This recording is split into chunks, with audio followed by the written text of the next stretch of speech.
धमाल मना ले आही कनी करे नया साल के कले धमाल मना ले आही कनी करे नया साल के कले धमाल मना ले आही कनी करे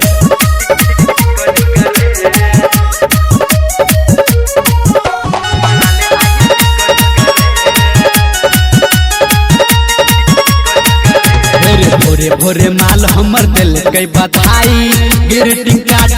दिल के पठाई सहेली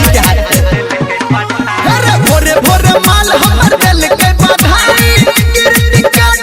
दिल के पठाई रे अपना मालिक के पूछ हाल चाल मना ले आही कनी करे नया साल के कोके धमाल मना ले आही कनी करे नया साल में कोले धमाल मना ले आही कनी करे